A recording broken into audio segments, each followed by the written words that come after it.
এটি একটি ইরানি ভাস্কর্য। এখানে যে ভবনগুলোর মতো দেখতে পাচ্ছেন, এটা কিন্তু ভবন না, এটা মূলত ইরান লেখা।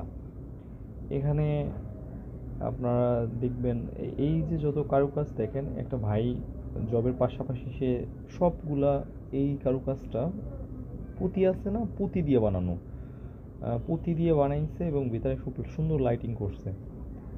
এই সামনের দিকটা দেখেন, এই সামনে যে সামনে থেকে মনে হবে বিশাল একটা ভবন, কিন্তু আসলে মূলত ইরান লেখা। মাঝখানে একটা মসজিদ, এবং আজকে সে প্রদর্শনী করার জন্য, দেখানোর জন্য আমাদেরকে এখানে নিয়ে আসছে। এটা সরাসরি ইরান চলে যাবে। এখানে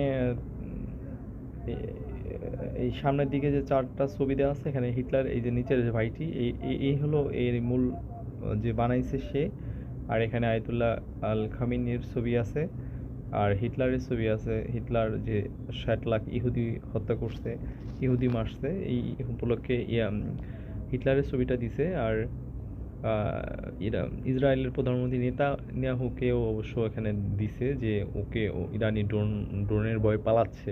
এরকম চারটা ছবি দিয়ে ওরা এখানে সুন্দর করে সাজাইছে। আর সব মিলিয়ে মোটামুটি খুব সুন্দর হয়েছে এটা। আর দেখলে আসলে কাছ থেকে দেখলে আরও সুন্দর লাগতো। এটা কালকে গুলশানে চলে যাবে। গুলশানে ওখানে প্রদর্শনী করানোর পরে এটা সরাসরি ইরানে চলে যাবে।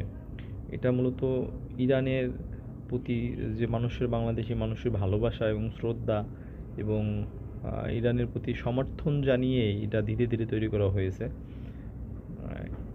সম্পূর্ণ পুঁতি দ্বারা, এবং নিজের একাকী তৈরি করছে।